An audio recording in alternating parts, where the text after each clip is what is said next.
तो स्टार्ट करते हैं गाइस आज नया चैप्टर, और नया चैप्टर है हमारा biomolecules. I have seen your request in the comment section also for this chapter, so here it is. Right, इसके बाद गाइस हमारा चैप्टर रह गया है एनिमल किंगडम, वो भी होगा structural organization and digestive system. So good to go. So I have read in the comment section, बच्चे कह रहे थे कि मैम 14th को शायद हमारा एग्जाम स्टार्ट हो रहा है guys. I will be completing your syllabus on 12th of February. Done. So कोई चिंता नहीं, कोई टेंशन नहीं है, सिर्फ पढ़ाई करते जाना है, सब कुछ मुझ पे छोड़ के। क्लियर? सारा सिलेबस हो जाएगा इन टाइम। क्लियर? चलिए सो स्टार्ट करते हैं गाइस आज नया चैप्टर बायोमोलिक्यूल्स। सो बायोमोलिक्यूल्स जो है, नाम देखो, बायोमोलिक्यूल्स, नाम को स्प्लिट करेंगे तो नाम को अगर हम स्प्लिट करें तो बायो का मतलब होता है लाइफ, मॉलिक्यूल्स का मतलब है मॉलिक्यूल्स। राइट, तो कंबाइन करने पे क्या बनते हैं? ये वो मॉलिक्यूल्स हैं which are present in the living system. Molecules present in the living system, ठीक है, this is known as biomolecules. Clear? So molecules present in the living system, these are known as biomolecules. अब guys ये जो biomolecules हैं, ये biomolecules science के base पे तुम दो में क्लासिफाई कर सकते हो। एक बड़े molecules उनको बोलेंगे macro bio, macro molecules, bio लगा देंगे क्योंकि वो लिविंग बींग्स की बात हो रही है। तो एक है बेसिकली मैक्रो molecules जो साइज में बड़े हैं, ठीक है, और दूसरे हैं हमारे छोटे वाले, छोटे in size, that is micro molecules। Clear? तो अब देखो माइक्रो और मैक्रो कौन कौन से हैं। So we have two macro and micro molecules, ठीक है, और अब देखना है कि इनमें कौन कौन से molecules आते हैं। तो देखो मैक्रो molecules में कौन आएंगे? मैक्रो molecules में आ जाएंगे आपके प्रोटीन्स, आपके कार्बोहाइड्रेट्स, ठीक है, देन कार्बोहाइड्रेट्स वो polysaccharides, not just any but polysaccharides macro में आएंगे, पॉलीसेक्राइड्स, ठीक है, देन न्यूक्लिक एसिड्स। तो तुम देख रहे हो जितने भी पॉलीमेरिक फॉर्म्स हैं वो सारे मैक्रो molecules में जाएंगे। और माइक्रो में कौन आएंगे? इनके ही मोनोमेरिक फॉर्म्स, ठीक है, जैसे प्रोटीन्स के मोनोमेरिक फॉर्म्स कौन से हैं? अमीनो एसिड्स, फिर vitamins, minerals, right, then polysaccharides का मोनोमर क्या होगा? मोनोसेक्राइड्स, तो यानी सिंपल शुगर्स जिनको जोड़ जोड़ के हम बड़ी शुगर्स बनाएंगे, ठीक है, और न्यूक्लिक एसिड्स की जगह पे आएंगे nitrogenous bases. Is it clear? तो ये सारे मिलके बनाते हैं हमारे बायोमोलिक्यूल्स। ये छोटे इन साइज है, ये बड़े इन साइज है। क्लियर? चलो अब अगर हमने कभी भी एक लिविंग ऑर्गेनिज्म के अंदर स्टडी करना हो कि उसके अंदर कौन कौन से मॉलिक्यूल्स प्रेजेंट हैं, then how do we do it? ठीक है, तो कुछ नहीं करना है, सबसे सिंपल सा आसान, एक पेसल एंड वाटर लेना है, उसके अंदर जो भी टिश्यू तुम्हें स्टडी करना है, वो एक लिविंग ऑर्गन हो सकता है, वो कोई वेजिटेबल हो सकती है, वो कोई लीफ हो सकता है, फ्लावर हो सकता है, तुम्हारी kidney, liver, whatever you want to study, उसको लो पेसल एंड वाटर में और उसकी बनाओ चटनी। ठीक है, उसकी बनाएंगे हम स्लरी। क्लियर? तो उसकी चटनी बनाने के लिए अब हम यूज करेंगे ट्राइक्लोरोएसिटिक एसिड। तो चटनी किसमें बनने वाली है? ट्राइक्लोरोएसिटिक एसिड, याद रहेगा, ठीक है, ऑर्गन लिया, ट्राइक्लोरोएसिटिक एसिड डाला, ट्राइक्लोरोएसिटिक एसिड डाला और चटनी बना दी। ठीक है, अब इस चटनी को हम करेंगे स्ट्रेन का मतलब हम करेंगे फिल्टर। ठीक है, तो गाइस देखो, जब भी हम किसी चीज को फिल्टर करते हैं ना, देखो जब भी हम किसी चीज को फिल्टर करते हैं तो कुछ चीजें होती हैं जो फिल्टर हो जाती हैं, कुछ चीजें फिल्टर हो जाती हैं और कुछ ऊपर ही रह जाती हैं, है ना। अब जो चीजें ऊपर रह जाएंगी फिल्टर यानी कि जो नहीं हुई, इनको हम कहेंगे रिटेंटेट। इनको क्या कहेंगे? रिटेंटेट। और कुछ चीजें होंगी जो फिल्टर हो जाएंगी, तो जो चीजें फिल्टर होकर नीचे आ गई इनको कहेंगे filtrate. Is that clear? So जब भी हम फिल्टर करते हैं उस चटनी को, ठीक है, तो ट्राइक्लोरोएसिटिक एसिड और कोई भी लिविंग टिश्यू की जो चटनी हमने बनाई, जो स्लरी हमने बनाई और उसको हमने किया फिल्टर, देखो slurry of living tissue in trichloroacetic acid in ये क्वेश्चन आ जाता है कि कौन सा सॉल्वेंट यूज करते हो टू एनालाइज। तो सॉल्वेंट यहाँ पे क्या यूज हुआ है? Trichloroacetic acid. Clear? So this is the solvent used. तो और इसको हमने क्या करना है? इसको हमने करना है अब फिल्टर। तो जब हम इसको फिल्टर करेंगे तो दो कंपोनेंट्स मिलेंगे, कुछ चीजें फिल्टर हो जाएंगी, they will be known as filtrate, जो फिल्टर नहीं होंगी उनको क्या कहेंगे? रिटेंटेट। ना it's very simple to understand कि जो चीज फिल्टर नहीं हुई है वो ऑब्वियसली साइज में बड़ी है, राइट। तो रिटेंटेट गाइस साइज में बड़े होते हैं, तो रिटेंटेट के अंदर कौन आएंगे? Bio macro molecules. क्या आएंगे? Bio macro molecules. और फिल्ट्रेट के अंदर क्या आएंगे? Bio micro molecules. Is that clear? Filtrate के अंदर छोटे मॉलिक्यूल्स, रिटेंटेट के अंदर बड़े मॉलिक्यूल्स। क्लियर? एक और चीज, जो ट्राइक्लोरोएसिटिक एसिड है, ठीक है, सॉल्वेंट था, इसका मतलब नीचे चीज वो आई होगी जो इस सॉल्वेंट के अंदर डिसॉल्व हो गई, राइट। तो इसका मतलब ये भी है कि रिटेंटेट के अंदर जो भी कंपोनेंट्स प्रेजेंट हैं, रिटेंटेट के अंदर जो भी चीजें रह गई वो एसिड के अंदर डिसॉल्व नहीं हुई। So retentate is acid insoluble. Acid insoluble pool, it consist of acid insoluble pool. और जो चीजें सॉल्वेंट में डिसॉल्व हो गई होंगी वो सॉल्वेंट के साथ नीचे आ गई। क्लियर? तो जो आपका फिल्ट्रेट है guys, filtrate consist of acid soluble pool. ये बड़ी इंपॉर्टेंट पॉइंट्स है, बहुत इंपॉर्टेंट पॉइंट्स, इन पे छोटे छोटे क्वेश्चंस बनेंगे। ठीक है? तो रिटेंटेट के अंदर इनसॉल्युबल है और फिल्ट्रेट के अंदर सॉल्युबल है। Is that clear? अब ये देखो, हमने ये जितने भी कंपोनेंट्स लिखे, अब देखो ये कहाँ कहाँ आएंगे। तो प्रोटीन्स, पॉलीसेकेराइड्स, न्यूक्लिक एसिड्स, ये सारे हमें कहाँ मिलते हैं? मैक्रोमोलिक्यूल्स यानी कि रिटेंटेट के अंदर। और ये सारी चीजें तुम्हें कहाँ मिलेंगी? फिल्ट्रेट के अंदर। Is that clear? बट यहाँ एक छोटा सा एनॉमली है, छोटी सी गड़बड़ है। एक सेकेंड, देखो हमने यहाँ पे एक चीज छोड़ दी एंड दैट इज फैट्स। ठीक है? फैट्स वैसे तो फैट्स यहाँ नहीं आएगा। फैट्स वैसे तो गाइस माइक्रोमोलिक्यूल्स होते हैं। ठीक है? ये याद रखना, फैट्स का साइज माइक्रोमोलिक्यूल्स के हिसाब से होगा, छोटा होगा। लेकिन जब फैट की बात आती है तो फैट ऑल्दो माइक्रोमोलिक्यूल है, लेकिन फिर भी हमें वो रिटेंटेट में मिलेगा। ये बड़ा इंपॉर्टेंट पॉइंट है, बड़ा इंपॉर्टेंट पॉइंट। तो रिटेंटेट में आपको मैक्रोमोलिक्यूल्स मिल रहे हैं, इसके साथ साथ और क्या मिलेंगे? फैट्स मिलेंगे, जबकि फैट क्या है? माइक्रोमोलिक्यूल है। अब पॉइंट ये आता है कि ऐसा क्यों, कि फैट अगर माइक्रो है तो वो हमें फिल्ट्रेट में क्यों नहीं मिला? बात ऐसी है कि अगर तो हम इंडिविजुअल फैट की बात करें, एक इंडिविजुअल फैट मॉलिक्यूल की, तो वो बेशक फिल्ट्रेट में आ जाता, फिल्टर हो जाता। लेकिन अब ये फैट में कहां से मिल रहा है? हम किस चीज की चटनी बना रहे हैं? हम बना रहे हैं लिविंग टिश्यू की चटनी, सेल्स की चटनी, है ना? तो जब सेल्स को हम ग्राइंड करते हैं पेस्टल और वाटर में, तो क्या होता है? उसकी सेल मेम्ब्रेन टूट रही है। सेल मेम्ब्रेन हमने पढ़ा है कि बायोलिपिड लेयर है, राइट? तो गाइस जब हम उसको ग्राइंड करते हैं ना और उसकी सेल मेम्ब्रेन रप्चर होती है, तो सेल मेम्ब्रेन रप्चर होके वो छोटे छोटे वेसिकल्स बना लेती है। तो एक अलग से आपको लिपिड मॉलिक्यूल नहीं मिल रहा, आपको क्या मिल रहा है? उनका वेसिकल मिल रहा है। देखो यहाँ पे बता रही हूँ, तो ये एक सेकेंड, मान लो कि ये हमारा एक सेल है। ठीक है? ये सेल मेम्ब्रेन है। तो तुम्हें पता है सेल मेम्ब्रेन जो है वो लिपिड लेयर की बनी हुई है ना? तो मान लिया कि हमने इसको ग्राइंड कर दिया। जब हम इसको ग्राइंड भी करते हैं ना गाइस, तो ग्राइंड करने पे ये छोटे छोटे वेसिकल्स बना लेगी।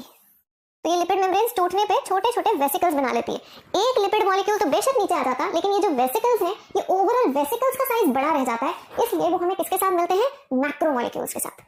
आई hope this is clear to you now. ठीक है? कि इंडिविजुअल फैट मॉलिक्यूल तो नीचे आ सकता था, लेकिन यहाँ हमें चटनी बनाने पे इंडिविजुअल फैट मॉलिक्यूल नहीं मिला। वो इंडिविजुअल नहीं था, वो क्या था? वो जुड़ के आपस में बहुत सारे फैट मॉलिक्यूल्स, वो लिपिड लेयर छोटी हो गई है, टूट गई है, लेकिन मिलकर उन्होंने क्या बना दिए हैं? Vesicles. So these are the fats in the form of vesicles. Is that clear? तो प्लाज्मा मेम्ब्रेन टूट के भी दोबारा ही रीजॉइन हो जाती है lipid membrane in the form of vesicles. Clear है? सो यहाँ पे हमें फैट यहाँ मिलेगा, बेशक individual fat is a micromolecule, but what we are receiving are the fat vesicles. ये फैट किसकी फॉर्म में है? वेसिकल्स की फॉर्म में है। Is that clear guys? ठीक है? चलो, तो अब हमें क्लियर है कि किसके अंदर कौन कौन से कंपोनेंट्स आ रहे हैं। तो हमें यहाँ पे माइक्रोमोलिक्यूल्स में क्या मिलने वाले हैं? विटामिन्स। हमें यहाँ मिलेंगे अमाइनो एसिड्स, और हमें मिलेंगी सिंपल शुगर्स, राइट? यानी मोनोसेक्राइड सिंपल शुगर्स, और हमें मिलेंगे नाइट्रोजनस बेसेस, जिनसे कि आगे प्यूरीन्स एंड पिरिमिडीन्स बनेंगी। क्लियर है? ठीक है? नाइट्रोजनस बेसेस, जिनको हम प्यूरीन्स एंड पिरिमिडीन्स कह देते हैं। और मैक्रोमोलिक्यूल्स में हमें क्या मिलेंगे? हमें मिलेंगे पॉलीसेक्राइड्स, हमें मिलेंगे proteins, and we will obtain nucleic acids. ठीक है? डीएनए एंड आरएनए, प्लस हमें साथ में क्या मिल रहे हैं? फैट्स मिल रहे हैं। तो ये चीजें हमें रिटेंटेट में मिलेंगी, ये चीजें हमें फिल्ट्रेट में मिलेंगी। Is that clear? I hope आपको कोई डाउट नहीं होना चाहिए। ये एनसीईआरटी में ना बड़ा अलग से और अजीब से तरीके से दिया हुआ है, but now read it and you will understand कि फैट बीइंग द माइक्रो क्यों हमें रिटेंटेट में मिलता है। डन? अब गाइस जब हमने मिनरल्स पढ़ने होते हैं ना, देखो मिनरल्स भी यहाँ पे ही मिलते हैं क्योंकि माइक्रो है। ठीक है? लेकिन मिनरल्स को पढ़ने के लिए हम इस मेथोडोलॉजी के यूज नहीं करते। ठीक है? तो अगर हमें किसी भी लिविंग टिश्यू के अंदर मिनरल्स पढ़ने हैं तो फिर ये मेथड कामयाब नहीं होगा। उसके लिए गाइस हमें जरूरत पड़ती है एक डिस्ट्रक्टिव मेथड की। चलो यहाँ पे बताती हूँ। तो मिनरल्स की स्टडी के लिए, to study minerals we use destructive method. क्या यूज करते हैं? Destructive method. डिस्ट्रक्टिव का मतलब हम चीज को डिस्ट्रॉय करेंगे। वी यूज डिस्ट्रक्टिव मेथड, उसको डिस्ट्रॉय किया जाएगा। तो डिस्ट्रक्शन का यहाँ पे मतलब क्या है? हम उस लिविंग टिश्यू की बनाते हैं ऐश। ठीक है? तो कोई भी लिविंग टिश्यू लिया, उसको बर्न किया, उसकी ऐश ऑब्टेन की, समझे? तो जब हम उसको बर्न करेंगे तो उसका वाटर सारा इवेपोरेट हो जाएगा। ठीक है? और जब हम उसको बर्न करेंगे तो गाइस ड्यूरिंग कंबस्टन बॉडी के अंदर जितने भी ऑर्गेनिक मॉलिक्यूल्स हैं, जितने भी ये मॉलिक्यूल्स हैं, नाइट्रोजनस बेस, ये सारे क्या है? These are all organic molecules, carbon dioxide के मॉलिक्यूल्स हैं। ठीक है? तो कार्बन इन ऑक्सीजन के साथ मिलकर कार्बन डाइऑक्साइड बना के निकल जाएगी। वाटर इवेपोरेट हो गया, कार्बन डाइऑक्साइड निकल गई, ठीक है, तो पीछे हमारे पास क्या बचेंगे, हमारे पास सिर्फ बचेंगे मिनरल्स। तो जब भी मिनरल्स स्टडी करने होते हैं तो हम उसको डिस्ट्रक्टिव मेथड यूज करते हैं, हम उसकी ऐश लेते हैं और ऐश से स्टडीज की जाती है। Is that clear? इसीलिए मिनरल्स की स्टडी, आप कभी भी किसी भी मिनरल का टेस्ट करवाने जाओ ना कभी भी, तो महंगा होता है, ठीक है, क्योंकि उसमें बहुत ज्यादा टेक्नोलॉजी, बहुत ज्यादा डीप टेक्निक्स यूज होती है। Is that clear? ठीक है जी, तो ये पॉइंट क्लियर हो गए दोनों कि हम स्टडी कैसे करते हैं, या तो चटनी बना के या फिर ऐश बना के। मिनरल्स की ऐश बनेगी और बाकी ऑर्गेनिक कंपाउंड्स के लिए हम चटनी बनाएंगे और फिर उसको फिल्टर करेंगे और जो आपने पढ़ना है उस सैंपल में से आप स्टडी करोगे। Is that clear? चलो, तो अब हमने गाइस ये सारी चीजें एक एक करके पढ़नी है in this chapter. Fats, proteins, nucleic acids, polysaccharides, everything will be studied. ठीक है, अब before we start with a particular component, see this is table 9.1 of your NCERT. ये टेबल्स इंपॉर्टेंट हैं, लेकिन आपको ये सारे परसेंटेजेस याद नहीं करनी। आपको देखो क्वेश्चन कैसे आता है, प्रीवियस ईयर क्वेश्चन आता है इनके डिक्रीजिंग या इंक्रीजिंग ऑर्डर के बेस पे। तो guys, percentage weight of these elements in the earth crust, देखो दो चीजों में पढ़ना है हमने, अर्थ क्रस्ट के अंदर और दूसरा ह्यूमन बॉडी के अंदर। ठीक है, तो अब सबसे पहले बता रही हूँ अर्थ क्रस्ट में। ठीक है, सबसे पहले हम देखेंगे अर्थ क्रस्ट के अंदर and then you'll see it in the human body. ठीक है, now see, अब हमें यहाँ पे दो निमोनिक्स याद रखने हैं। वन इज ओसिकाना, ठीक है, अर्थ के अंदर क्या याद रखेंगे, ओसिकाना, ठीक है, और ह्यूमन बॉडी के अंदर याद रखेंगे ओसिनका। ठीक है, ओसिकाना एंड ओसिनका याद हो जाएगा, मुझे तो ऐसे याद हो जाता है। देखो, तो अर्थ क्रस्ट के अंदर देखो, अगर तुम इसकी परसेंटेजेस कंपेयर करोगे तो ऑक्सीजन सबसे ज्यादा है, उसके से कम क्या है, सिलिकॉन रेत में होगी, फिर हमारे पास आता है कैल्शियम, ठीक है, और लीस्ट हमारे पास, नॉट लीस्ट लेकिन फर्स्ट टॉप 4 मैंने लिए हैं, तो उसके बाद 4th नंबर पे आता है हमारे पास सोडियम। Is it clear? तो याद रखना है ओसिकाना। अब कंफ्यूजन ना हो जाए कि यार ओसी में सी नहीं आ रहा, ऐसा ही आ रहा है, तो अर्थ में सिलिकॉन होगा ना, तो ऐसे याद रख लेना। ठीक है, कौन सी बड़ी बात है, ओसिकाना, that is an earth crust. अब and this is in the decreasing order, तो ये साइन देख लेना कौन सा है। ह्यूमन बॉडी ओसिनका, ऑक्सीजन सबसे ज्यादा, यहाँ देखते जाओ, कंपेयर कर लेना, carbon, nitrogen and calcium. Is that clear? ठीक है, तो ये ऑर्डर्स आपको याद रखने हैं, इस तरह से परसेंटेज याद करनी मुश्किल है। ठीक है, सो ये याद करेंगे ना कि ये, but of course you can check कि इस तरह से क्वेश्चंस करने होते हैं। डन। देन ये एक लिस्ट दी हुई है कि आपके लिविंग टिश्यू के अंदर कौन कौन से कंपोनेंट्स प्रेजेंट हैं, sodium, potassium, calcium, magnesium, water and many other compounds. So just simple knowledge, इसमें से क्वेश्चन क्या ही आएगा, यहाँ पे क्वेश्चन आएगा। क्वेश्चन इज टेबल 9.4 में एवरेज कॉम्पोजिशन ऑफ सेल के अंदर, अब ये जो कंपोनेंट्स हैं, proteins, fats, carbohydrates, nucleic acids, ions, अब ये किस किस परसेंटेज में प्रेजेंट है, इनकी परसेंटेजेस अगर हो सके तो लर्न कर लेना।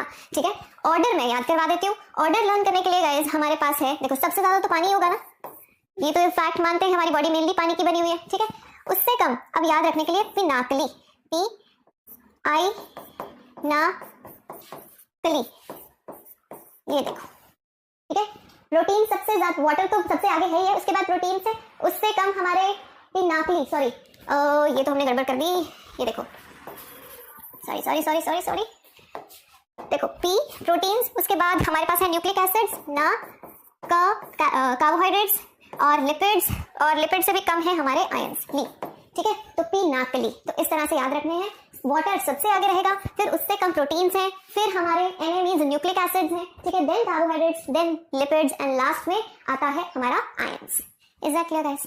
ठीक है, तो ये ऑर्डर इस तरह से याद रखोगे। तो देखो हमने क्या क्या याद किया, अर्थ क्लास में ओसिकाना, ठीक है, बॉडी में ओसिनका, और अब यहाँ पे क्या याद रखेंगे, water and then पिनाकली। Clear?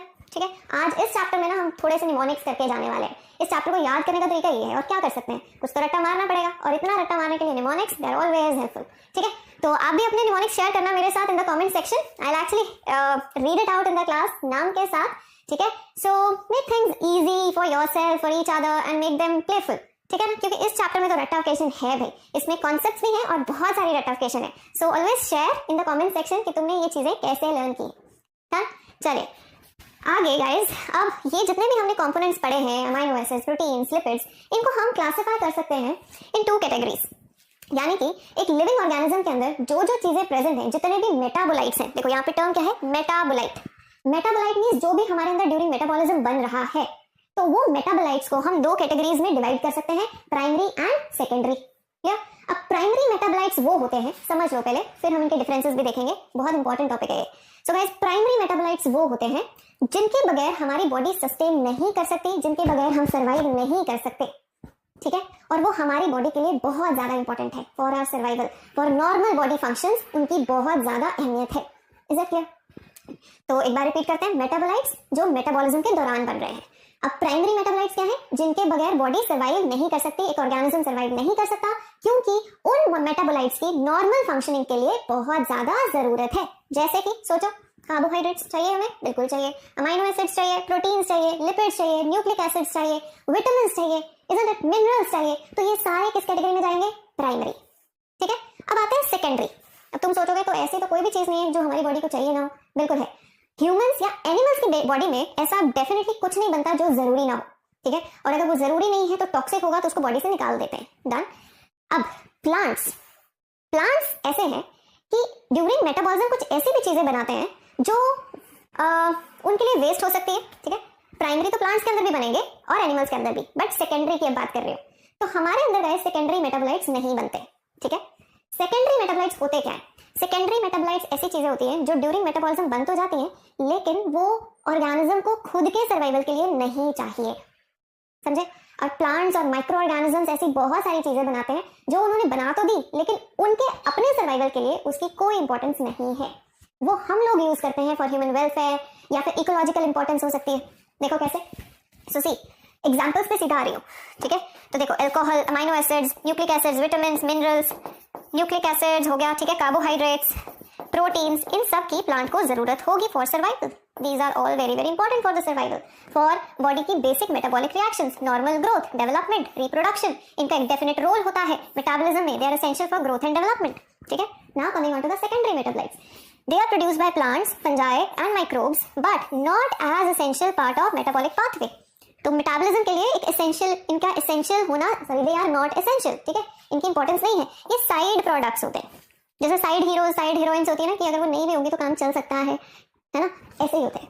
Is it clear? Now see, but not directly involve in growth and development. इनका काम कहाँ आता है? नंबर 1, इकोलॉजिकल फंक्शन है। ठीक है, मेडिसिनल वैल्यूज होती हैं इनकी, फ्लेवरिंग के लिए यूज होते हैं, लेकिन कुछ कई बार ये पॉइजनस भी हो सकते हैं। Now these 4 points are very very important. Clear?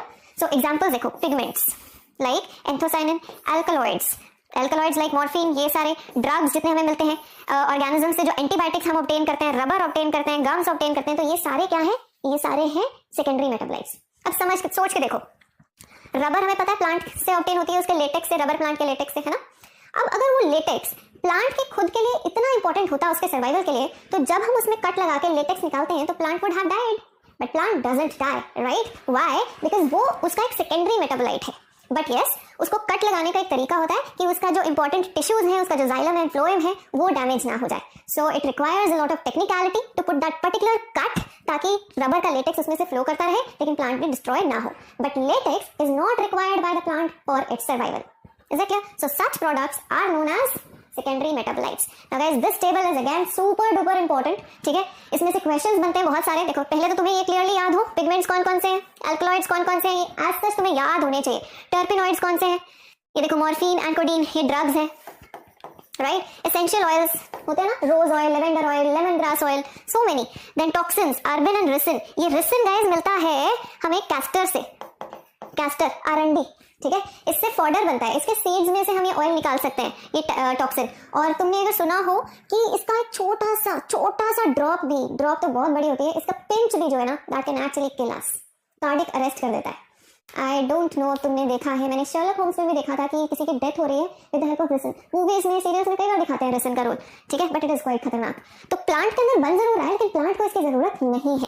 Then lectins है, विनब्लास्टिन है गाइस। ये विनब्लास्टिन इज वेरी इंपॉर्टेंट। इसका नाम हम कैंसर के जब ट्रीटमेंट पढ़ेंगे ना, तो नेक्स्ट क्लास में हेल्थ एंड डिजीजेस, तब भी इसका नाम आएगा। तुमने एक प्लांट सुना होगा सदाबहार, right? Vinca rosea, catharanthus roseus, there are 2 scientific names. Vinca rosea पुराना है, कैथरैंथस नया है।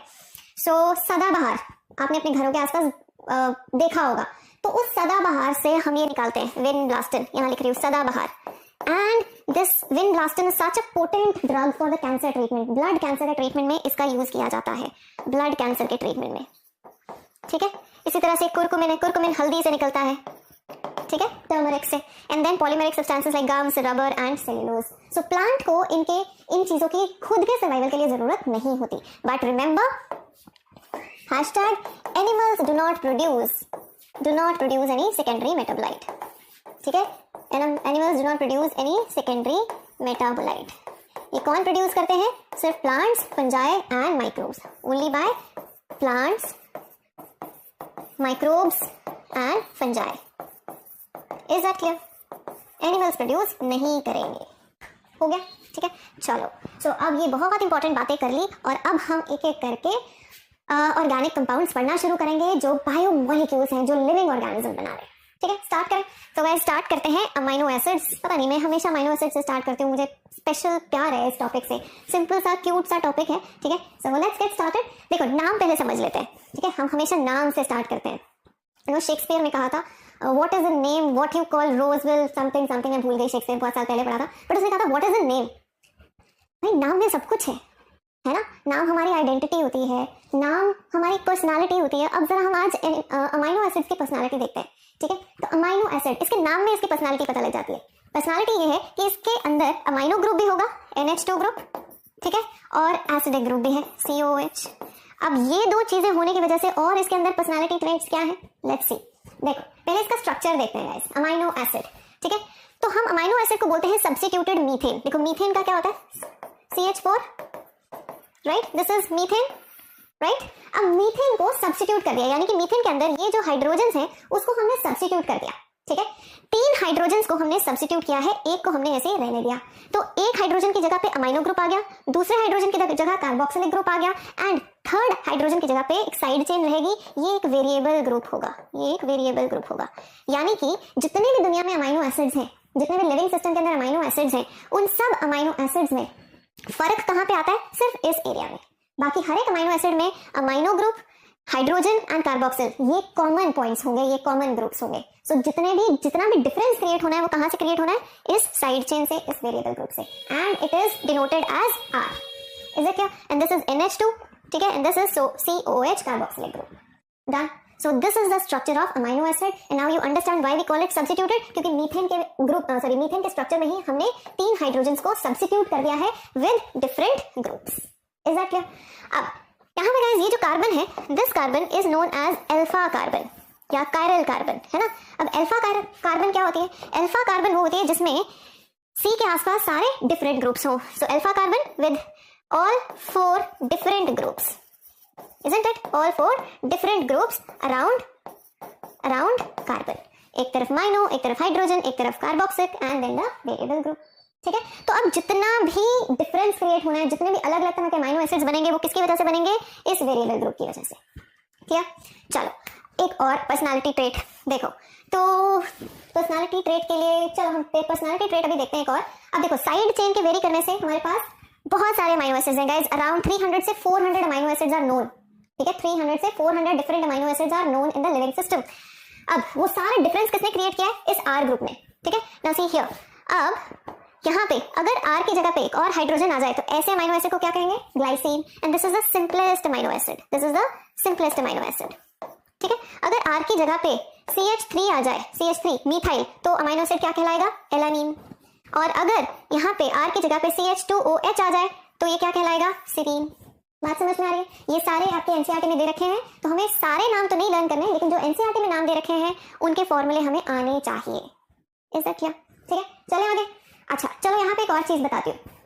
तो अब हमने ये तो देख लिया कि ये 3 चीजें कॉमन है, hydrogen, COH and NH2, clear, amino group.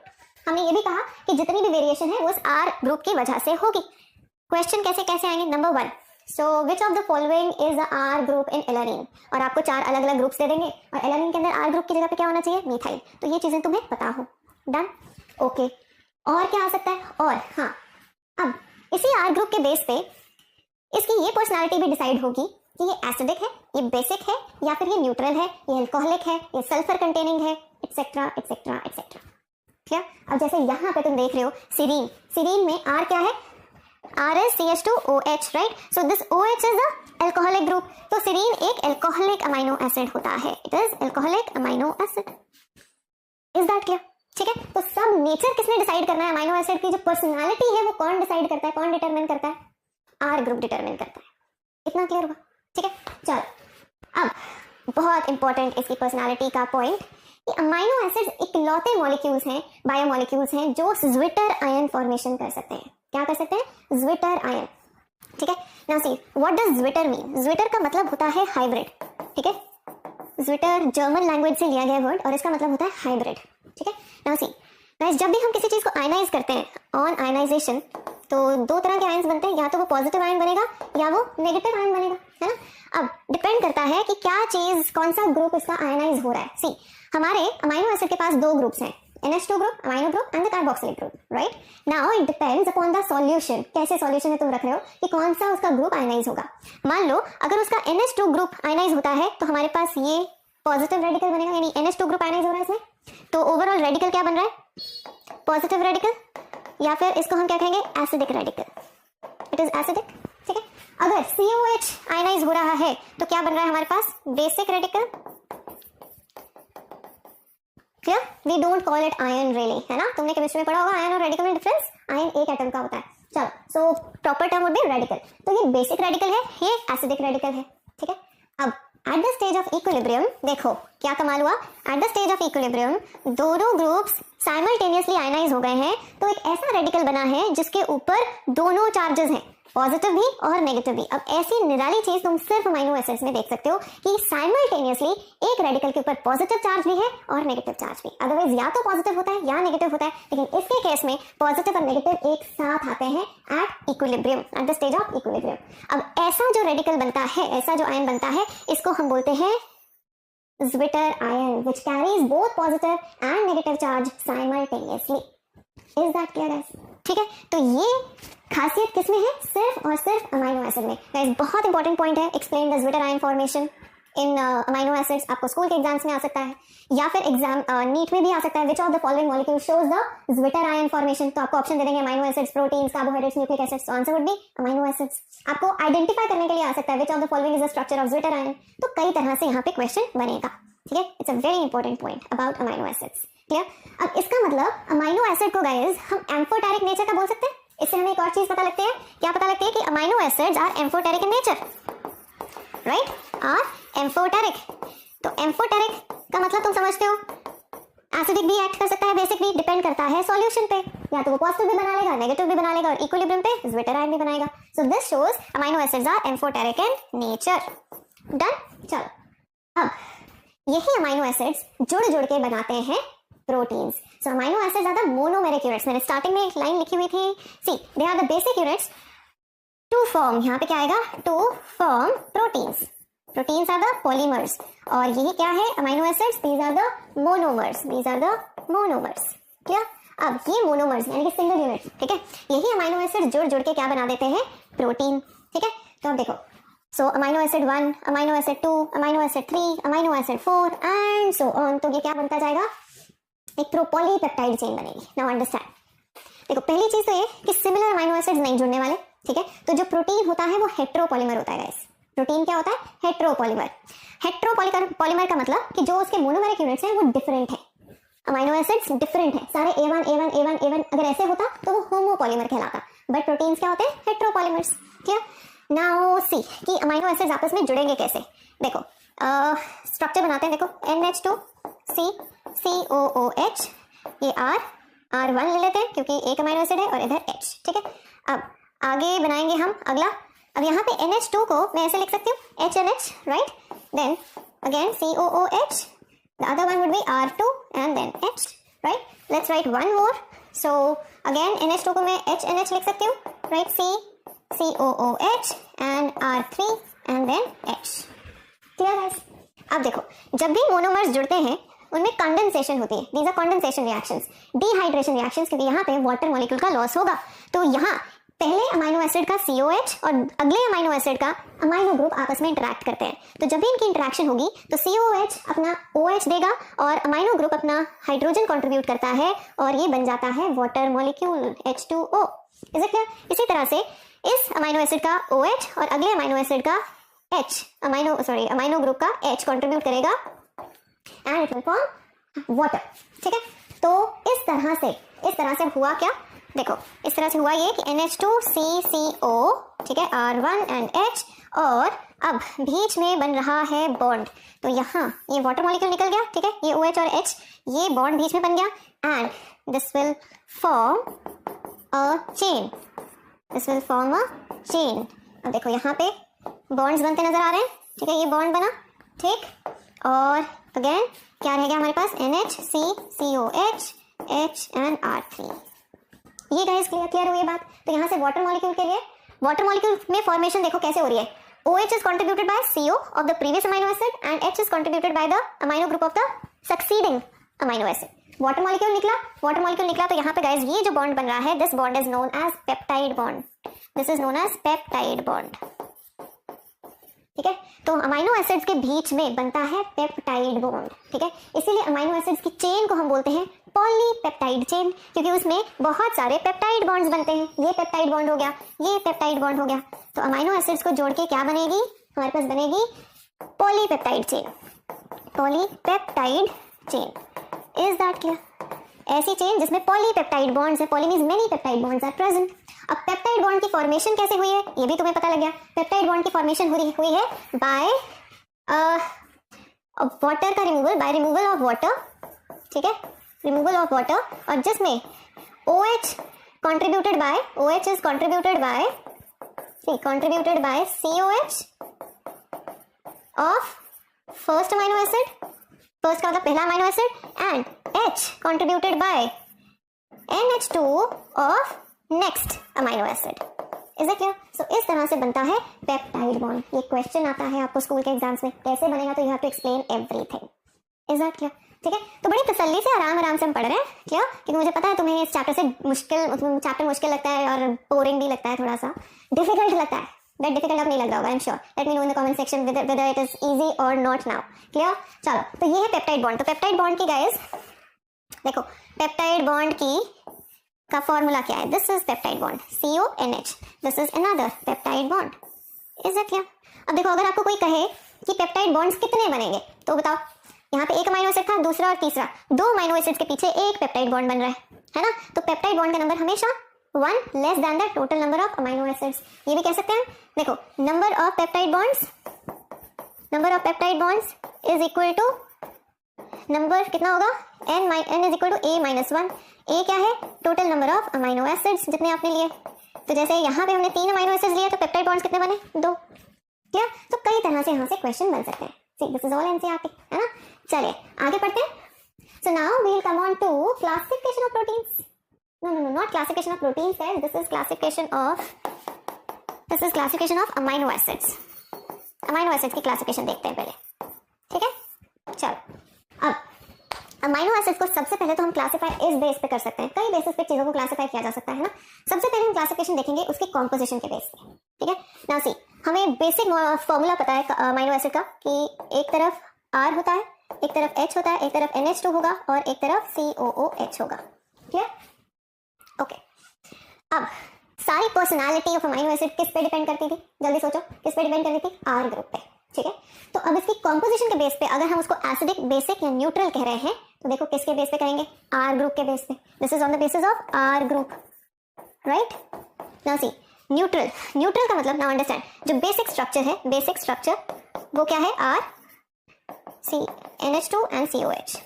हमें पता है कि जब इसकी आयनाइजेशन होती है गाइस, तो आयनाइजेशन होने पे इधर पॉजिटिव चार्ज आता है, इधर नेगेटिव चार्ज आता है। तो इसका मतलब अगर एक NH2 है और एक COH है, तो ओवरऑल एक अमीनो एसिड क्या होता है, न्यूट्रल। तो न्यूट्रल अमीनो एसिड में 1 NH2 एंड 1 COH ग्रुप रहेगा, तो हमारा अमीनो एसिड क्या होगा, न्यूट्रल होगा। यानी R के अंदर ना तो कोई एक्स्ट्रा अमीनो ग्रुप होना चाहिए, ना COH होना चाहिए, क्लियर। अब तुमने मुझे बतानी है NCERT से देख के इनकी एग्जांपल्स, क्वेश्चन एग्जांपल्स पे आएगा। Is it clear? You have to tell me the examples. Done.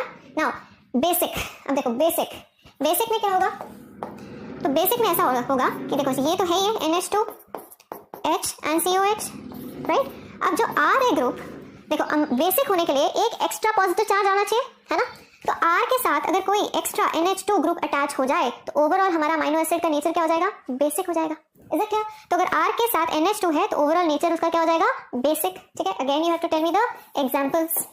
Now so इसका मतलब यहाँ पे ओवरऑल बेसिक के अंदर क्या होता है कि एक COH है, ठीक है, एक COH है और 2 NH2 ग्रुप्स हैं, एक यहाँ और एक यहाँ। तो ओवरऑल उसका कौन सा नेचर हो जाता है, बेसिक नेचर, ठीक है।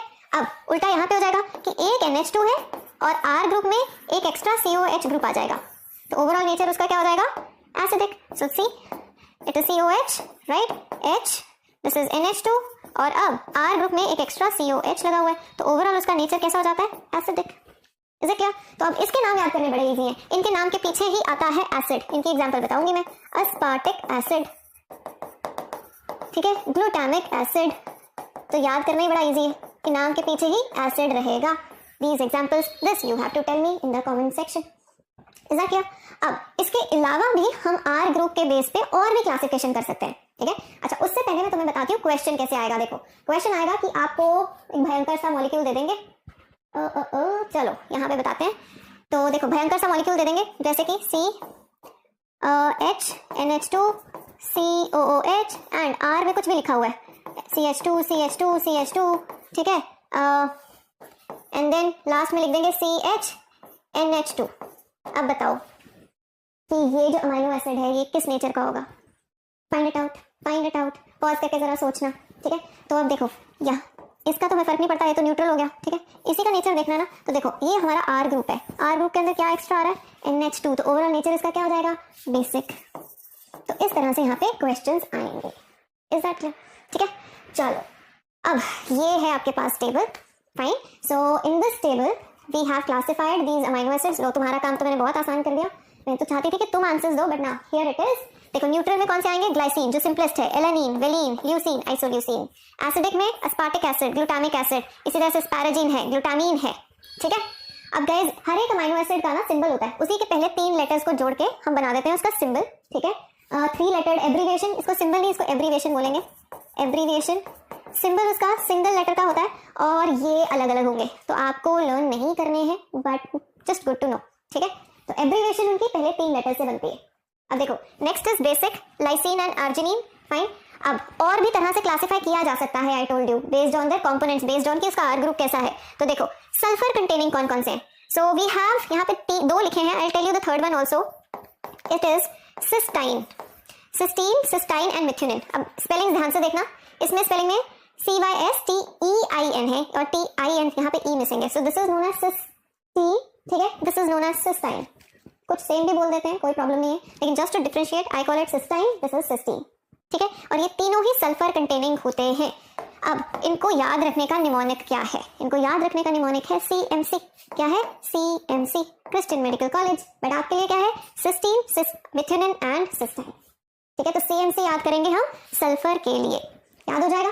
फाइन, एल्कोहलिक सिरीन का हमने फॉर्मूला देखा था, थ्रियोनिन, इनके अंदर भी OH ग्रुप्स प्रेजेंट होते हैं, इनके अंदर OH ग्रुप्स प्रेजेंट होंगे। क्लियर हो गया? Alright, then aromatic. एरोमेटिक का मतलब इसके अंदर बेंजीन रिंग होगी, बेंजीन रिंग होगी। साइक्लिक, फिनाइलएलानिन, टायरोसिन, ठीक है। देन हेट्रोसाइक्लिक, हेट्रोसाइक्लिक मतलब नाइट्रोजन कंटेनिंग रिंग होती है, रिंग तो है लेकिन उसके अंदर नाइट्रोजन प्रेजेंट है, nitrogen containing ring, so it is histidine and tryptophan, and then amino acid, that is proline. Is that clear? So again, once again, यहाँ पे क्या आएगा? Abbreviation, and single letter से क्या बनता है? Symbol, ठीक है। So ये थे guys on the basis of their composition कि उनका R ग्रुप कैसा है। R ग्रुप में एक्स्ट्रा NH2 होगा तो बेसिक होगा, एक्स्ट्रा COH होगा तो उसके अंदर एसिडिक नेचर आ जाएगा, और अगर सिर्फ एक NH2 एक COH है तो उसको हम न्यूट्रल कहेंगे। सल्फर आ जाता है तो CMC याद रखना है। इसी तरह से we have aromatic, heterocyclic and imino. Done? चलो, अब हम आते हैं कि ये अमाइनो एसिड्स की बॉडी में प्रोडक्शन हो रही है या नहीं हो रही, ठीक है। अब गाइस, अमाइनो एसिड्स हमारे अंदर कहाँ से आते हैं? हमारे अंदर अमाइनो एसिड्स आते हैं depending upon the metabolic pathway, ठीक है। 2 तरह के अमाइनो एसिड्स होते हैं हमारे अंदर। देखो, 1, 2 नहीं, 3 में क्लासिफाई कर देंगे, ठीक है। अगर तो हमारी बॉडी उन अमाइनो एसिड्स को खुद बना रही है, ठीक है, ड्यूरिंग द मेटाबॉलिज्म बॉडी खुद बना रही है, तो उसको हम बोलते हैं नॉन एसेंशियल। देखो, उल्टा सा नाम चलता है, इसको क्या कहेंगे? Non essential. बॉडी खुद बना रही है, ठीक है। देखो, याद कैसे रखना है कि इट इज, और अगर बॉडी खुद नहीं बना रही तो उसको हम बोलेंगे एसेंशियल। क्यों? और एक तीसरी कैटेगरी होती है इनके बीच की, दैट इज सेमी एसेंशियल। देखो, अभी नाम ऐसे क्यों रखे गए हैं? बॉडी के लिए एसेंशियल टर्म तुम तब यूज करोगे, इन चीजों के लिए एसेंशियल टर्म तब यूज करोगे जब it is essential to eat them, ठीक है। यानी बॉडी खुद नहीं बनाती, so it is essential to eat them in your diet, take them in your diet, such amino acids are known as essential. तो ऐसे याद रखना, एसेंशियल बॉडी नहीं बनाएगी, so it is essential to eat, so not produced by body, not produced by body, so it is essential, therefore essential to be taken in diet. यहां से याद रह जाएगा, एसेंशियल टू बी eaten या taken in diet.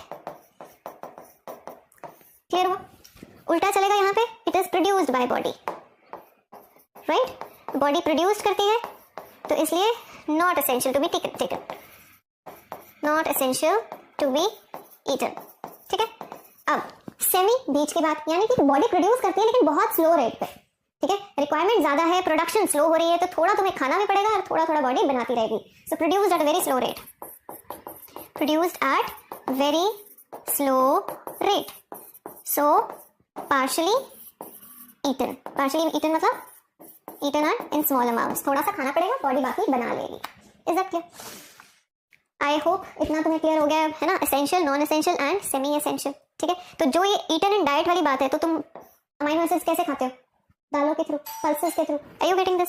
So we eat pulses. Done. ठीक. तो ये हमें क्लियर हो गया. अब हमें याद करनी है इनकी एग्जांपल्स कि कौन से किस कैटेगरी में आते हैं. सो हमारे अंदर ये वाले अमाइनो एसिड्स एसेंशियल हैं and these are the non essential one. Clear? अब याद करने के लिए वी हैव अनदर निमोनिक. देखो निमोनिक क्या है एसेंशियल के लिए? We have PVP, Tim Hall. ये बहुत ही बेसिक सा क्लासिक सा है जो सब बनाते हैं. ठीक है. PMT विल हॉल्ट, मैं ऐसे भी बना लेती हूँ, PMT विल हॉल्ट, तो तुम कैसे भी बना सकते हो. So these are the mnemonics that you can use. ठीक है. P stands for phenylalanine. ठीक है. V stands for valine, T stands for tryptophan, then another T for threonine, I stands for isoleucine, M for we have methionine, hol histidine, arginine and double L leucine and lysine. Clear? तो कोई भी तुम mnemonic use कर सकते हो to learn it. Question आपको basically exams में आ सकता है, which of the following is amino essential और non essential amino acid. Clear? और किसी को अगर नॉन एसेंशियल का भी निमोनिक पता हो तो share it with us, I will actually give a shout out to that person. ठीक है. तो जैसे तुम्हें चीजें लर्न होती हैं उस तरह से चीजें लर्न कर लिया करो. So this amino acid is over. ठीक है. जितना आपके सिलेबस में दैट इज डन. अब इन्हीं अमाइनो एसिड्स को जोड़ के हमने क्या बनानी है? Polypeptide chains, right? तो guys next topic what we are going to do is proteins, क्योंकि अमाइनो एसिड्स को जोड़ जोड़ के बनेंगी पॉलीपेप्टाइड चेन्स और पॉलीपेप्टाइड चेन्स को जोड़ के बनते हैं हमारे proteins. Clear? So let's get started with proteins.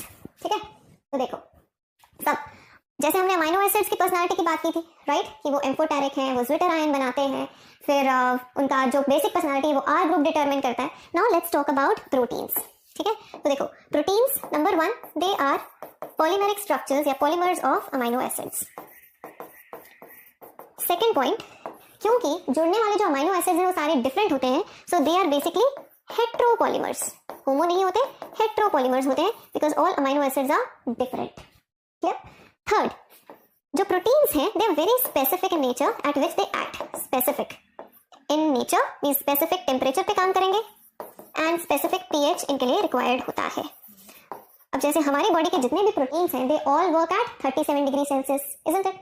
जितने भी एंजाइम्स हैं, जितने भी प्रोटीन्स हैं, तो जैसे जैसे फीवर होता है यानी बॉडी का टेम्परेचर इंक्रीज होता है, हमारे प्रोटीन्स खराब होते हैं, डी नेचर होते हैं. Is that clear? और अगर ठंडा हो जाएगा बॉडी, बहुत ज्यादा टेम्परेचर डाउन चला जाएगा, तो प्रोटीन्स जो है वो इनएक्टिव भी हो सकते हैं. Is that clear? डीनेचरेशन ज्यादा खराब है क्योंकि डीनेचरेशन परमानेंट होती है. Once protein is damage it is damaged forever. Clear? लेकिन इनएक्टिवेशन को आप कॉल बैक कर सकते हो. अगर टेम्परेचर नॉर्मलाइज हो जाएगा तो it will become active again. Clear? कभी तुमने सोचा कि क्या कहते हैं रेफ्रिजरेशन में चीजें खराब क्यों नहीं होती या क्रायो प्रिजर्वेशन से खराब क्यों नहीं होती? सिंपली बिकॉज लो टेम्परेचर पे जो प्रोटीन एक्टिविटी है, जो एंजाइमेटिक एक्टिविटी है, enzymes are nothing but proteins, right? तो इनकी एक्टिविटी बंद हो जाती है, दे बिकम इनएक्टिव. और जब ये इनएक्टिव हो जाएंगे तो एजिंग रुक जाएगी. तुम्हें वो याद आ रहा है क्रिश, ऋतिक रोशन की वो मूवी थी, राइट? क्रिश, जिसमें और उसके बाद क्रिश ने उसके फादर को निकाला गया था. उसका फादर इतने साल पुराना में पड़ा हुआ था. नाउ आई नो कि वो मूवी है और वैसे पॉसिबल नहीं है, लेकिन थ्योरेटिकली पॉसिबल है. थ्योरेटिकली पॉसिबल है. अगर हम किसी भी ऑर्गेनिज्म को क्रायो प्रिजर्व कर देते हैं तो उसकी एजिंग रुक जाती है. See we are already using this. हम जब स्पर्म बैंक्स में, सीड बैंक्स में या पोलन बैंक्स में सीड्स को, पोलन्स को या स्पर्म्स को प्रिजर्व करते हैं, तो हम उनको कैसे प्रिजर्व करते हैं? क्रायो प्रिजर्व करते हैं, राइट? तो क्रायो प्रिजर्वेशन पे हो क्या रहा है? क्रायो प्रिजर्वेशन पे हम उनको उसी एज पे, उसी स्टेज पे रोक दे रहे हैं ताकि उसके बाद उनकी एजिंग ना हो. Are you getting this? तो ये स्टेज, क्रायो प्रिजर्वेशन क्या करती है? प्रोटीन्स को इनएक्टिव कर देती है, तो उनकी एजिंग रुक जाती है. तो आज अगर मैंने किसी प्रोटीन को, किसी भी मान लो किसी भी लिविंग बॉडी को, लिविंग ऑर्गेनिज्म को क्रायो प्रिजर्व कर दिया, आज अगर उसकी एज 2 दिन की है तो 10 साल बाद भी उसकी एज कितनी होगी? 2 दिन. Are you getting this? तो प्रोटीन्स इनएक्टिव भी किए जा सकते हैं कोल्ड टेम्परेचर, लो टेम्परेचर, और उनको डीनेचर किया जा सकता है हाई टेम्परेचर पे। और इसी तरह से हर प्रोटीन के काम करने का एक परफेक्ट पीएच भी होता है, एक ऑप्टिमम पीएच होता है। ऑप्टिमम मींस जिस टेम्परेचर पे या जिस पीएच पे वो मैक्सिमम एक्टिविटी शो करेगा, that is known as optimum. Optimum is it clear? तो गाइस ये इसके कुछ एक फीचर्स हैं, ठीक है। अब देखो, अब प्रोटीन्स की हम क्लासिफिकेशन करेंगे, तो क्लासिफिकेशन ऑफ प्रोटीन सबसे पहले तो हम उनके कॉम्पोजिशन के बेस पे करेंगे। देखो, अगर उस प्रोटीन के अंदर सिर्फ अमाइनो एसिड्स हैं, अमाइनो एसिड्स जोड़ जोड़ के हमने वो प्रोटीन बनाया, तो ऐसे प्रोटीन को कहा जाता है सिंपल प्रोटीन। सिंपल के अंदर सिर्फ अमाइनो एसिड्स प्रेजेंट होते हैं। सो A1, A2, A3, ठीक है, सिर्फ हमारे पास क्या प्रेजेंट है? अमाइनो एसिड्स प्रेजेंट है। डन। फॉर एग्जाम्पल हम पेप्सिन कह सकते हैं। पेप्सिन वही एक एंजाइम है जो आपके स्टमक में पाया जाता है and helps in protein digestion. उस पेप्सिन के अंदर सिर्फ और सिर्फ अमाइनो एसिड्स प्रेजेंट है। इसी तरह से trypsin, this is also protein digesting enzyme found in your pancreas, है ना। अब इसके अलावा दूसरे हैं which are known as conjugated. एक है सिंपल, दूसरे हैं कॉन्जुगेटेड। कॉन्जुगेशन का मतलब ही होता है जुड़ना, ठीक है। तो कॉन्जुगेटेड प्रोटीन्स के अंदर अमाइनो एसिड के अलावा एक और कोई ग्रुप भी आके जुड़ा हुआ है, कोई एडिशनल ग्रुप भी प्रेजेंट है, ठीक है। तो देखो, इसके अंदर दो चीजें होंगी, एक तो प्रोटीन प्रेजेंट होगा और दूसरा इसके साथ बाउंड होता है, जुड़ा होता है प्रोस्थेटिक ग्रुप। क्या होता है? Prosthetic group. प्रोस्थेसिस का मतलब होता है, प्रोस्थेसिस का मतलब होता है अटैचमेंट। सो एक एडिशनल ग्रुप इसके साथ जुड़ा हुआ है जिसको हम क्या बोलते हैं? Prosthetic group. नाउ अब इस कॉन्जुगेटेड ग्रुप का, कॉन्जुगेटेड प्रोटीन का क्या नेचर होगा वो डिपेंड करेगा उसके प्रोस्थेटिक ग्रुप पे भी। देखो, for example we have different types of conjugated proteins, these are all conjugated proteins, ठीक है। Now see, for example conjugated protein number 1 we have phosphoprotein. अब फॉस्फोप्रोटीन में देखो, प्रोटीन है लेकिन नाम से पता लग रहा है प्रोस्थेटिक ग्रुप क्या होगा उसका? Phosphoric acid. For example casein, vitellin, ये एग योक के अंदर होता है।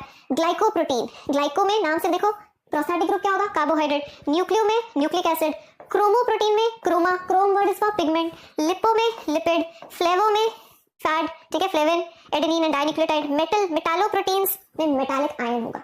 This is not given in your NCERT, but अगर तुम डिटेल में थोड़ा करना चाहो तो कर सकते हो। बहुत ज्यादा डिटेल में जाने की जरूरत नहीं है, बट ये याद रखना कि ये सब क्या है? These are all conjugated proteins, और उनके नाम में ही जुड़ा हुआ है कि उसका प्रोस्थेटिक ग्रुप कौन सा है। नाउ फॉर एग्जांपल, ये तो तुम्हें पता होना चाहिए, केजिन मिल्क का प्रोटीन है, ठीक है। सारे करने की जरूरत नहीं है बेशक, लेकिन थोड़े बहुत। क्रोमोप्रोटीन जैसे haemoglobin, iron containing haemoglobin, isn't it? तो हीमोग्लोबिन का कलर होता है रेड, तो इसलिए haem, iron containing haem pigment है। फाइटोक्रोम आ जाएगा, जो प्लांट्स का पिगमेंट है, साइटोक्रोम आ जाएगा। देन इसी तरह से हमारे पास अब देखो, मेटालोप्रोटीन्स में ये नाइट्रेट रिडक्टेज ये हेल्प करता है नाइट्रोजन फिक्सेशन में, राइट। तो रिडक्टेज एंजाइम है, एंजाइम्स आर डेफिनेटली प्रोटीन्स, लेकिन इसमें नाइट्रेट प्रेजेंट है, ठीक है। So this is how we have conjugated proteins. तो ये थी उसकी classification on the basis of composition. Next guys हमारे पास आता है अकॉर्डिंग टू फंक्शन। तो फंक्शन के बेस पे देखो क्या काम कर रहा है प्रोटीन? स्ट्रक्चर बना रहा है, एंजाइमेटिक एक्टिविटी शो कर रहा है, या हार्मोन है, हमने पढ़ा है हार्मोन्स क्या होता है? मैसेंजर्स, ठीक है। तो मैसेंजर्स का काम कर रहा है, या रेस्पिरेटरी पिगमेंट का काम कर रहा है। तो we have different types of proteins on the basis of function. Structure देखो कौन कौन बना रहे हैं? Collagen, keratin, elastin. Are you getting this? Collagen आपका सबसे ज्यादा अबंडेंट प्रोटीन है, मोस्ट अबंडेंट प्रोटीन एनिमल्स के अंदर, not overall, most abundant protein है एनिमल्स। आपकी बॉडी में सबसे ज्यादा प्रोटीन यही प्रेजेंट है। केराटिन जो आपके हेयर में, नेल्स में प्रेजेंट होगा। इलास्टिन, इलास्टिन भी इलास्टिक प्रोटीन होता है, नाम से पता लग रहा है। जहां जहां इलास्टिसिटी है, जैसे टिप ऑफ द नोज पे, जैसे ये पिन्ना पे रिमूवेबल है, राइट। एपिग्लॉटिस जो आपके विंड पाइप को कवर करता है ताकि फूड ना चला जाए, तो उन जगह पे जहां इलास्टिसिटी है वहां इलास्टिन प्रोटीन प्रेजेंट होगा, ठीक है। So this is the then viral coat. हमें पता है कि प्रोटीन वायरस के अंदर दो ही चीजें हैं, बाहर प्रोटीन का कोट कैप्सिड और अंदर जेनेटिक मटेरियल, तो स्ट्रक्चरल प्रोटीन है। ये सारा रिपीट हो गया। Then this is just the repetition. Now here enzymes देखो, सारे एंजाइम्स क्या हैं? प्रोटीन्स हैं। एक्सेप्शन हम करेंगे एंजाइम्स वाले टॉपिक में। हार्मोन्स, ये सारे हार्मोन्स हमने प्रोटीनिशियस किए थे, but not all hormones are proteinaceous. कल हमने क्लासिफिकेशन की थी guys, I hope you remember, ठीक है। तो स्टेरॉइड वाले निकाल दिए, टॉप एंड एड्रेनल कॉर्टेक्स के, और थायराइड ग्लैंड के थायरॉक्स से निकाल दिया। बाकी सारे अमाइनो एसिड डेरिवेटिव्स थे या प्रोटीन डेरिवेटिव्स थे, ठीक है। तो वो याद होना चाहिए। तो वो सारी एग्जांपल्स तुम यहाँ लिख सकते हो। पिट्यूटरी के हार्मोन्स, हाइपोथैलेमस के hormones, they are all proteinaceous in nature. और जितने रेस्पिरेटरी पिगमेंट्स हैं, हीमोग्लोबिन हो गया, और ऑर्गेनिजम्स के अंदर हीमोसाइनिन हो गया, ठीक है। तो कई तरह के हैं, they are all proteins in nature, ठीक है। सिमिलरली ट्रांसपोर्ट करने के लिए जो प्रोटीन्स काम आते हैं, देखो ट्रांसपोर्ट करने में कौन काम आएगा? अगेन हीमोग्लोबिन भी काम आएगा, मायोग्लोबिन भी काम आएगा। तो प्रोटेक्टिव देखो, अब प्रोटेक्टिव सीरम एल्ब्यूमिन है, सॉरी ये मैंने गलत कर दिया है, yes protective antibodies, fibrinogen, thrombin. Antibodies हमें पता है बीमारियों से बचाने वाले प्रोटीन्स होते हैं। फिब्रिनोजन तुमने पढ़ा था, फिब्रिनोजन होता है जो क्लॉटिंग को प्रिवेंट करेगा, so it will protect your body from losing lot of blood, isn't it? And then thrombin, again ये दोनों क्लॉटिंग है। कॉन्ट्रैक्टाइल भी तुमने पढ़े, कॉन्ट्रैक्टाइल प्रोटीन्स जो कॉन्ट्रैक्शन में हेल्प करेंगे, actin and myosin. Storage proteins, देखो स्टोरेज प्रोटीन्स जो कि एनर्जी स्टोर करते हैं, कुछ चीज स्टोर कर रहे हैं। ओवल एल्ब्यूमिन ये योक में होगा, ठीक है। केजिन ये मिल्क में प्रेजेंट होगा, done. And toxins, snake venom, diphtheria toxin, तो ये सारे भी क्या है? प्रोटीन्स हैं। Is that clear? ठीक है, तो गाइस ये है कुछ जनरल, और इस चैप्टर में बेशक नहीं दे रखे लेकिन किसी ना किसी चैप्टर में इनका रेफरेंस आया है, जैसे ये सब तुमने पढ़ रखे हैं but in different chapters, so we have compiled it. Clear हो गया? ठीक है, तो इस तरह से हम ये टॉपिक करते हैं। So guys this is another table from your NCERT 9.5, very very important. See collagen intercellular ground substance बनाएगा। अब इसका मतलब क्या है? जितना भी आपका कनेक्टिव टिश्यू है उसमें कोलाजन भर भर के पड़ा हुआ है। ये मैं दोबारा बात करूंगी स्ट्रक्चर ऑर्गेनाइजेशन वाले चैप्टर में। क्लियर? फिलहाल बस ये याद रखना, collagen is the most abundant protein in animal world, in animal world. ठीक है, लेकिन प्लांट्स के अंदर नहीं। ओवरऑल अगर हम लिविंग बीइंग्स देखें तो ज्यादा कौन है? प्लांट्स हैं, इजंट इट? तो अगर उनको भी इंक्लूड कर लिया जाए तो most abundant protein in the biosphere is overall living world में मोस्ट अबंडेंट प्रोटीन कौन सा होगा? बता सकते हो? It is rubisco, it is rubisco. ठीक है, जो फोटोसिंथेसिस में तुम पढ़ते हो। Then we have trypsin, I told you enzyme है, प्रोटीन डाइजेस्टिंग। इंसुलिन हार्मोन है, एंटीबॉडी इन्फेक्शन से प्रोटेक्ट करता है। रिसेप्टर्स, ओ यस, कल हमने जब पढ़े थे हार्मोन के रिसेप्टर्स जो कि या तो न्यूक्लियस के अंदर प्रेजेंट है या फिर मेम्ब्रेन के ऊपर, बायोलिपिड लेयर के ऊपर, तो वो प्रोटीन्स, वो receptors they are also proteins. Sensory reception करते हैं, स्मेल, टेस्ट, हार्मोन, किसी का भी रिसेप्टर प्रेजेंट हो सकता है। मसल हमने पढ़ी थी, तो मसल के सरफेस पे, मसल फाइबर के सरफेस पे हमने कहा था एसिटाइलकोलिन रिसेप्टर्स हैं, तो वो भी क्या है? They are itself proteins. तो रिसेप्टर्स आर प्रोटीन्स। हमने नर्व इंपल्स कंडक्शन पढ़ी थी, तो वहां पे हमने चैनल्स पढ़े थे, remember? Leaky channels and then you have voltage gated channels. वो सारे चैनल्स क्या है? वो भी प्रोटीन्स हैं। ठीक है, protein channels, they are channels, ठीक है, जो ट्रांसपोर्ट में हेल्प करेंगे। And then this very important, इस पे प्रीवियस एक क्वेश्चन आ चुका है, एक GLUT4। तो GLUT4 जो है ये ग्लूकोज का ट्रांसपोर्ट करता है into the cells. Is that clear? ठीक है, तो I hope now everything seems easy. I know रट्टाफिकेशन बहुत है लेकिन धीरे धीरे हो जाएगी, पक्का हो जाएगी। ठीक है, 2-3 बार रिवाइज करना, निमोनिक्स बनाना एंड चीजें लर्न हो जाएंगी। क्लियर? नाउ गाइस इस पूरे टॉपिक में, आज के पूरे टॉपिक में थोड़ा सा ट्रिकी, ज्यादा नहीं, बड़ा इंपॉर्टेंट टॉपिक कराने लगी हूँ, and that is structure of proteins. क्या है? Structure of proteins. Now see, we have 4 structures in which the proteins can exist. ठीक है, जो प्रोटीन्स हैं वो 4 स्ट्रक्चर्स में एग्जिस्ट कर सकते हैं। Number 1 is primary, then we have secondary, ठीक है, ये दोनों सेकेंडरी में आते हैं, फिर टर्शरी एंड देन क्वाटरनरी। इसको 4 डिग्री, 3 डिग्री, 2 डिग्री, ठीक है, और 1 डिग्री लिख सकते हैं। Is it clear? सो ये 4 स्ट्रक्चर्स हैं जिसमें कि कोई भी प्रोटीन एग्जिस्ट करता है। ठीक है, अब स्टार्ट करेंगे हम प्राइमरी से, अब आराम से समझना। ठीक है, देखो हमने कहा अमाइनो एसिड्स को जोड़ जोड़ के क्या बनता है? पॉलीपेप्टाइड चेन बनती है और अल्टीमेटली प्रोटीन बनता है। ठीक है, अब अमाइनो एसिड्स को जब हम लीनियर अरेंजमेंट में जोड़ रहे थे, जब एक लाइन में रख रहे थे अमाइनो एसिड्स को और एक स्ट्रेट चेन बन रही थी, वो एक लीनियर अरेंजमेंट जो बन रहा था अमाइनो एसिड्स का, उस लीनियर अरेंजमेंट को क्या कहते हैं? Primary structure. क्या कहेंगे? Primary structure. तो गाइस ये देखो, ये है हमारा प्राइमरी स्ट्रक्चर। ये एक अमाइनो एसिड है, ये दूसरा अमाइनो एसिड है, ये तीसरा अमाइनो एसिड, चौथा एंड देन 5वां, एंड बीच बीच में क्या आ रहे हैं? Peptide bonds. ठीक है, so there is, this is linear arrangement, amino acid 1 2 3 4 5 and so on. Clear हुआ? ठीक है, so this linear arrangement is known as primary structure. अब ये लीनियर अरेंजमेंट कब होता है? ऐसा अरेंजमेंट गाइस तब होता है जब राइबोसोम्स के ऊपर पहली बार अमाइनो एसिड जोड़ जोड़ के पॉलीपेप्टाइड चेन बनाते हैं। तो इमैच्योर प्रोटीन्स जो है उनका नेचर ऐसा होता है। सो प्राइमरी स्ट्रक्चर में क्या होगा? लीनियर अरेंजमेंट होगा, linear arrangement of amino acids. ठीक है, linear arrangement of amino acids is primary structure. Clear? क्या पता लग रहा है तुम्हें लीनियर अरेंजमेंट से? What is the significance of this arrangement? इस अरेंजमेंट से तुम्हें क्लियरली पता लग रहा है कि कितने अमाइनो एसिड्स जुड़े हुए हैं। ठीक है, इससे तुम्हें ये भी पता लग रहा है कि कौन सा अमाइनो एसिड पहले है, कौन सा बाद में है, कौन सा तीसरा, 4th एंड 5। ठीक है, सो इस स्ट्रक्चर से guys it gives us information, this structure gives us information about number 1 number of amino acids and arrangement of amino acids, कितने अमाइनो एसिड्स जुड़े हैं और किस तरह से जुड़े हैं, arrangement of amino acids. Is that clear? So ये है इस स्ट्रक्चर की इंपॉर्टेंस, इस स्ट्रक्चर की सिग्निफिकेंस। ठीक है, अब एक चीज जो पहले बता सकती थी मैं भूल गई, but let's talk about it here. Now see, हमने कहा कि ओवरऑल 300 से 400 अमाइनो एसिड्स होते हैं लिविंग सिस्टम के अंदर, लेकिन गाइस सिर्फ 20 अमाइनो एसिड्स ऐसे हैं जो कि प्रोटीन प्रोडक्शन में पार्टिसिपेट करते हैं। सिर्फ 20 अमाइनो एसिड्स, जो टेबल्स हमने किए ना वो 20 अमाइनो एसिड्स हैं, और वो 20 अमाइनो एसिड्स ही सिर्फ प्रोटीन प्रोडक्शन करेंगे, उसके अलावा सारे के सारे प्रोटीन प्रोडक्शन नहीं करते हैं। जैसे कि आपने पढ़ा था एक्सक्रीटरी सिस्टम में urea cycle, do you remember? Urea जैसे बन रहा है लिवर के अंदर, तो यूरिया साइकिल को हम ऑर्निथिन साइकिल भी बोलते हैं। कुछ याद आ रहा है पुराना? ठीक है, तो ऑर्निथिन क्यों बोलते हैं? क्योंकि ornithine is the first amino acid that participates in the urea production. तो ऑर्निथिन भी एक अमाइनो एसिड है जो हमारे अंदर है बिल्कुल, लेकिन ऑर्निथिन प्रोटीन प्रोडक्शन में पार्टिसिपेट नहीं करता। यानी ऑर्निथिन कोई एक यहाँ पे जुड़ा नहीं होगा, आपको कभी नहीं मिलेगा कि ऑर्निथिन एक पॉलीपेप्टाइड चेन के अंदर प्रेजेंट है। नो, सो सारे के सारे amino acids they will not participate in the protein production. Is that clear?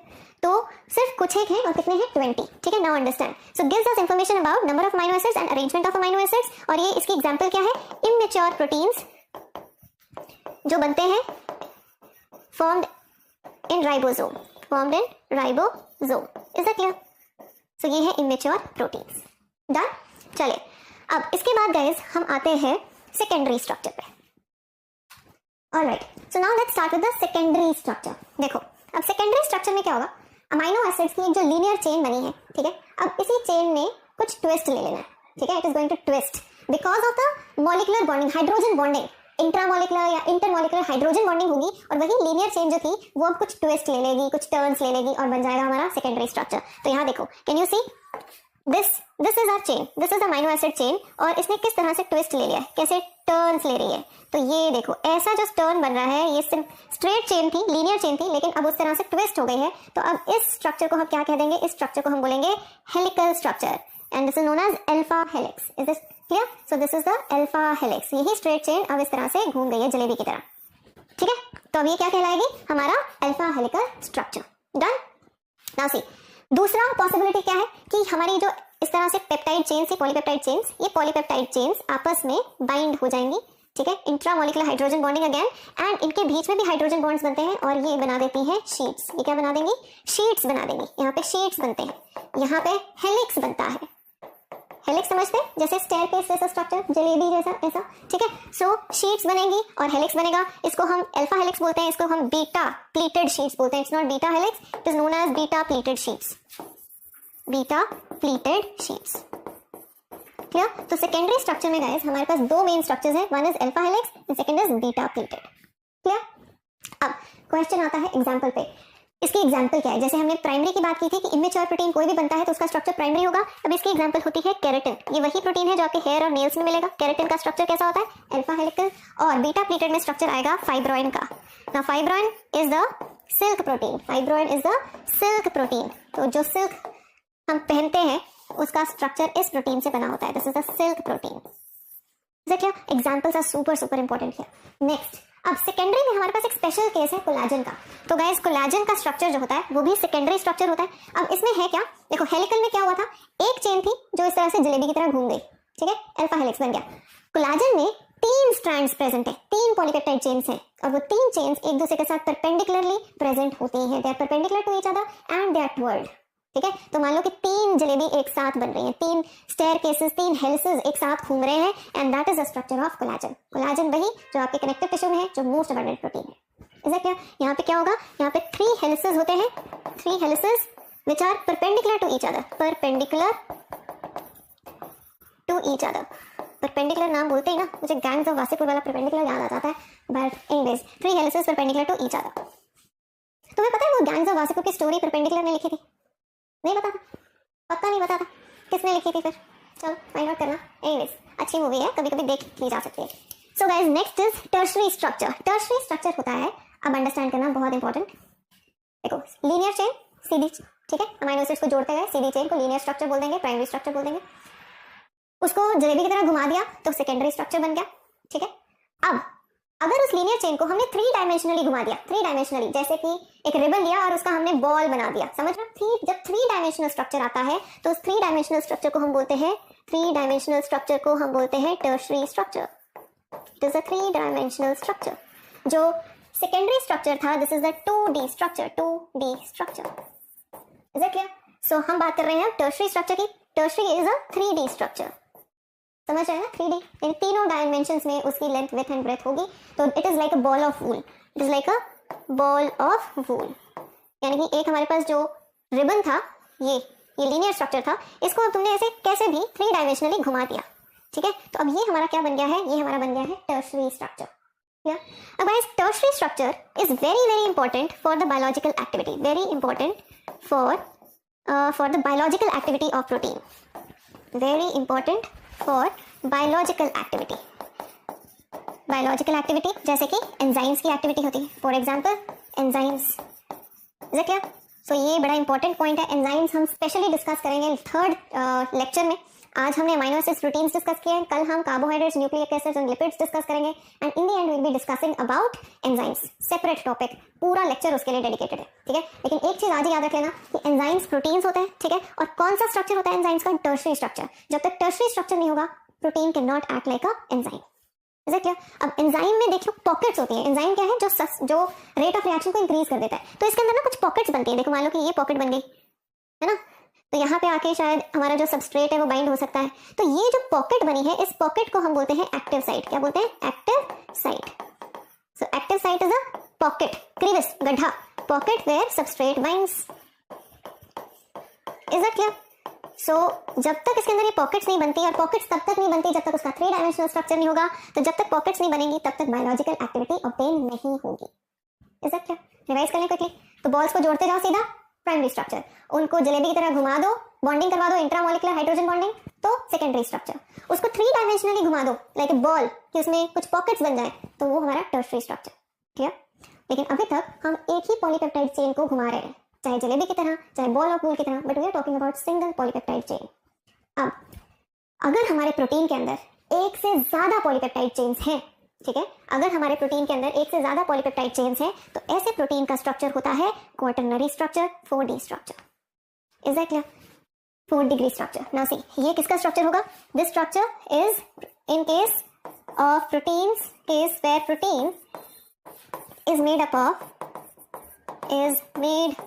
of more than one polypeptide chain, more than one polypeptide chain। अगर एक से ज्यादा पॉलीपेप्टाइड चेन है तो उसका स्ट्रक्चर कैसा होगा? क्वाटरनरी स्ट्रक्चर होगा। Can you think of any example? कोई ऐसा प्रोटीन याद आ रहा है जिसका एक से ज्यादा उसमें पॉलीपेप्टाइड चेन हो?